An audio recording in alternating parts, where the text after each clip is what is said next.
সুপ্রিয় দর্শক, আসসালামু আলাইকুম। সবাইকে স্বাগত জানাচ্ছি আজকের গুরুত্বপূর্ণ সংবাদে। প্রথমেই জানিয়ে দিচ্ছি সংবাদ শিরোনাম, পরে বিস্তারিত।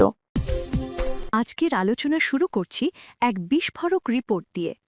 কাতার ভিত্তিক আন্তর্জাতিক সংবাদ মাধ্যম আল জাজিরা প্রকাশিত এক প্রতিবেদনে যা বলা হয়েছে তা বাংলাদেশের রাজনীতির প্রচলিত হিসাব নিকাশ পুরোপুরি উল্টে দেওয়ার জন্য যথেষ্ট।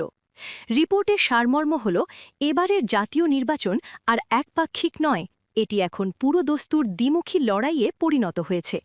তবে এই লড়াই আওয়ামী লীগ বনাম বিএনপি নয়, বরং লড়াইটি এখন বিএনপি বনাম জামায়াতে ইসলামী। ডক্টর মোহাম্মদ ইউনুসের নেতৃত্বাধীন অন্তর্বর্তীকালীন সরকার আওয়ামী লীগকে নিষিদ্ধ করায় ভোটের মাঠের সমীকরণ আমূল বদলে গেছে।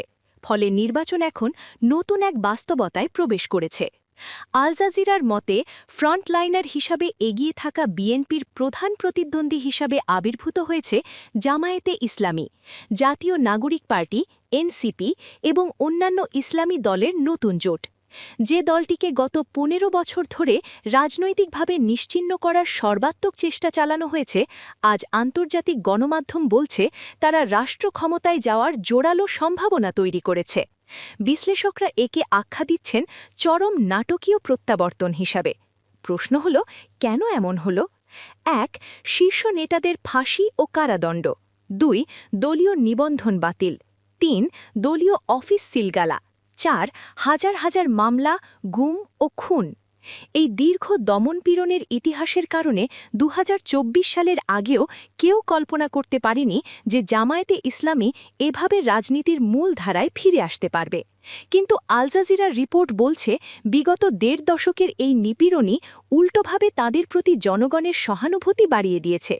মানুষ এখন আর তাদের অপরাধী হিসাবে দেখছে না, বরং ভিকটিম এবং লড়াকু রাজনৈতিক শক্তি হিসাবে দেখছে। জামায়াতে ইসলামীর নায়েবে আমির ডক্টর সৈয়দ আবদুল্লাহ মোহাম্মদ তাহের আল জাজিরাকে দেওয়া এক সাক্ষাৎকারে অত্যন্ত গুরুত্বপূর্ণ ও ঐতিহাসিক মন্তব্য করেছেন। তিনি বলেন, বাংলাদেশের মানুষ দীর্ঘ ৫৫ বছর ধরে আওয়ামী লীগ ও বিএনপি এই দুই দলের শাসন দেখেছে। এখন তারা নতুন একটি রাজনৈতিক শক্তিকে ক্ষমতায় দেখতে চায়। এই ৫৫ বছরের চক্র কি ভাঙবে?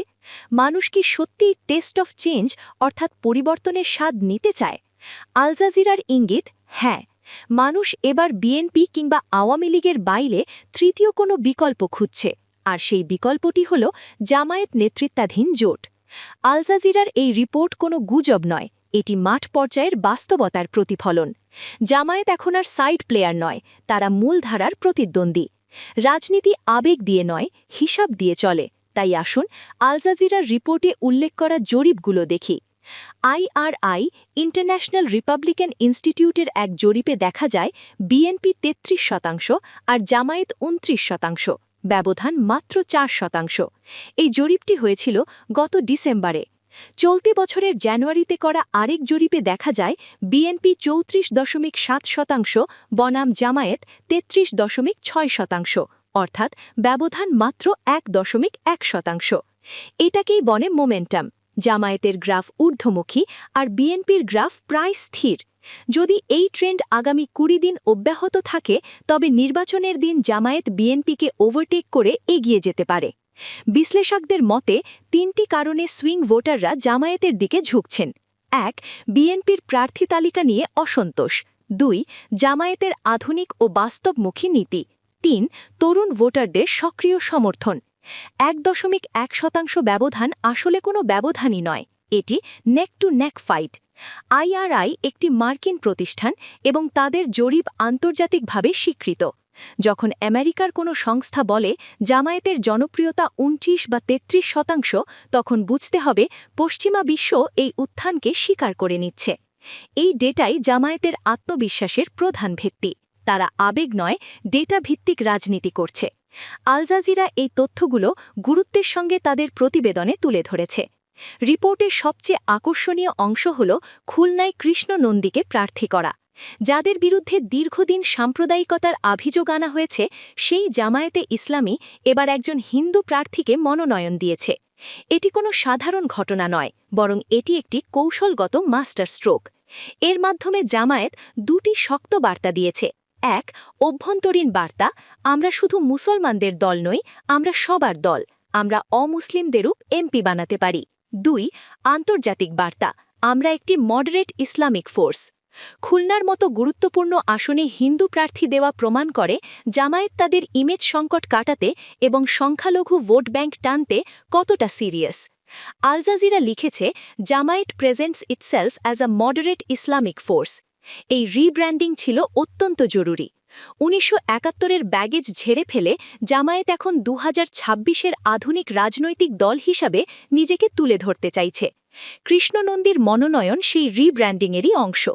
এটি অমুসলিম ভোটারদের আশ্বস্ত করবে এবং ভারতের মতো প্রতিবেশী রাষ্ট্রের কাছেও ইতিবাচক বার্তা পাঠাবে। জামায়াত প্রমাণ করতে চাইছে, রাষ্ট্র পরিচালনায় নাগরিকদের ধর্ম পরিচয় নয়, যোগ্যতাই মূল বিবেচ্য হবে। যদি কৃষ্ণনন্দী বিজয়ী হন, তবে এটি হবে বাংলাদেশের ইতিহাসে এক ঐতিহাসিক প্যারাডাইম শিফট। এতদিন আওয়ামী লীগ সংখ্যালঘু নির্যাতনের ভয় দেখিয়ে ভোট আদায় করত। জামায়াত সেই ভয়ভিত্তিক রাজনীতির কৌশল ভেঙে দিয়েছে। আল জাজিরা আরও উল্লেখ করেছে, জামায়াত একা লড়ছে না, তাদের সঙ্গে আছে জাতীয় নাগরিক পার্টি, এনসিপি এবং অন্যান্য ইসলামী দল। এই জোট জামায়াতের শক্তিকে দ্বিগুণ করেছে। এনসিপি মানে জেনজি বা ২০২৪-এর গণ আন্দোলনের গতি। বিএনপির প্রতি তরুণদের অনীহাকে ক্যাশ করছে এনসিপি। ফলে এই তরুণ ভোটগুলো পরোক্ষভাবে জামায়াতের ঝুলিতে পড়ছে। জামায়াত এবার কাউমি ও আলিয়া উভয় ধারার ইসলামী দলকে এক ছাতার নিচে এনেছে। ফলে ইসলামী ভোট বিভক্ত হচ্ছে না।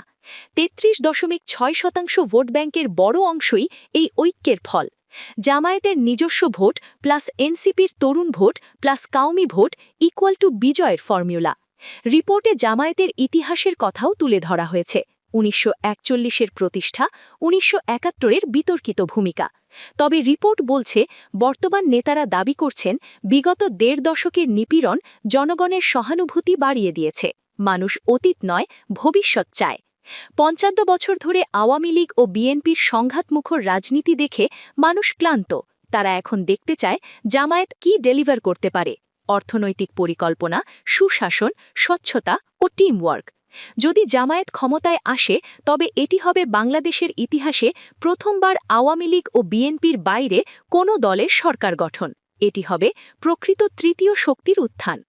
আল জাজিরা প্রশ্ন রেখেছে, would it lead the country next? জরিপ ও বাস্তবতা বলছে, সম্ভাবনা প্রবল। বিএনপি কি সহজে ছেড়ে দেবে? না, শেষ মুহূর্তে তারা সর্বশক্তি প্রয়োগ করছে। গতকালও জামায়াত আমিরের এলাকায় নারীদের ওপর হামলার অভিযোগ আনা হয়েছে। কিন্তু ১.১% ব্যবধান ঘোচানো এখন বিএনপির জন্য পাহাড় সম চ্যালেঞ্জ। রিপোর্টের শেষ অংশে বলা হয়েছে, মিডিয়ায় যা আসছে তা বরফখণ্ডের চূড়া মাত্র। আমাদের ইনসাইড সোর্স এবং বিশ্লেষকদের মতে মিডিয়া নয়, আইআরআই, ভারতের গোয়েন্দা সংস্থা র, এমনকি আমাদের ডিজিএফআইও সবাই একই রিপোর্ট নিয়ে কাজ করছে। ২০২৬-এ সরকার গঠন করতে যাচ্ছে জামায়াতে ইসলামী। সবচেয়ে ভয়ঙ্কর তথ্য হল, এই রিপোর্ট বিএনপির হাতেও আছে। তাদের নিজস্ব রিসার্চ সেল মাঠ পর্যায়ের যে ডেটা এনেছে, তা দেখে গুলশানের নীতি নির্ধারকদের কপালে ভাঁজ পড়েছে। প্রায় সব গবেষণায় দেখা যাচ্ছে, বিএনপির চেয়ে জামায়াতের সরকার গঠনের সম্ভাবনা বেশি। নির্বাচনের দিন যত এগিয়ে আসছে, জামায়াতের জনপ্রিয়তা জ্যামিতিক হারে বাড়ছে। বিএনপির জন্য সবচেয়ে দুঃসংবাদ হল, তাদের শীর্ষ নেতারা নিজ নিজ আসনে নিরাপদ নন। যাদের হেভিওয়েট বলা হয়, তাদের আসনেও জামায়াত বা জোট প্রার্থীরা এগিয়ে। এর কারণ ৩টি। ১. জনবিচ্ছিন্নতা। ২. জামায়াতের সামাজিক সেবা কার্যক্রম। ৩. তরুণ ভোটারদের সমর্থন। বিএনপির শীর্ষ নেতারা দীর্ঘদিন এসি রুম ও জুম মিটিংয়ে ব্যস্ত ছিলেন, মাঠে ছিলেন না। অন্যদিকে জামায়াতের প্রার্থীরা করোনা, বন্যা ও ৫ অগস্ট পরবর্তী সময়ে মানুষের ঘরে ঘরে সেবা পৌঁছে দিয়েছে। ফলে বিএনপির দুর্গে ধস নেমেছে। টপ লিডাররা জামানত হারানোর ভয়ে এখন নির্বাচন বানচালের পথে হাঁটছেন। মনোবিজ্ঞানের ভাষায়, মানুষ চরম ভয় থাকলে যুক্তিবোধ হারায়। বিএনপি এখন সেই প্যানিক মোডে আছে। তারা ইসি ঘেরাও করছে, পোস্টাল ব্যালট নিয়ে গুজব ছড়াচ্ছে, এমনকি ২২ জন বিদেশি নাগরিককে মনোনয়ন দিয়ে আত্মঘাতী সিদ্ধান্ত নিচ্ছে। কোথাও কোথাও জামায়াত নেতাকর্মীদের ওপর হামলাও চালাচ্ছে। পার্থক্য এখানেই, জামায়াত ধীর স্থির, কারণ তারা জানে তারা জিতছে। বিএনপি অস্থির, কারণ তারা জানে তারা হারছে। শেষ কথা, ডিজিএফআই, আইআরআই কিংবা আন্তর্জাতিক মিডিয়া সবার ডেটা একসঙ্গে মিথ্যা হতে পারে না। সব গবেষণা বলছে হাওয়া বদলে গেছে। আন্তর্জাতিক গণমাধ্যম যখন জামায়াতের পক্ষে রিপোর্ট করে তখন বুঝতে হবে আন্তর্জাতিক বাতাসও ঘুরে গেছে। বিএনপির উচিত ছিল বাস্তবতা মেনে নিয়ে কৌশল পরিবর্তন করা, কিন্তু তারা ডু অর ডাই খেলতে গিয়ে আত্মঘাতী পথে হাঁটছে। আগামী নির্বাচনে আমরা হয়তো দেখব বিএনপির বহু হেভিওয়েট নেতা ধরাশায়ী হয়েছেন, আর জামায়াতের তরুণ ও ক্লিন ইমেজের প্রার্থীরা সংসদে বিশাল সংখ্যাগরিষ্ঠতা নিয়ে প্রবেশ করছে। জনগণ সিদ্ধান্ত নিয়ে ফেলেছে, এখন শুধু 12 তারিখের অপেক্ষা। দর্শক, আপনার কি মনে হয়? মন্তব্যের ঘরে জানান। আর এই চ্যানেলে নতুন হলে অবশ্যই সাবস্ক্রাইব করে বেল আইকনটি বাজিয়ে রাখুন।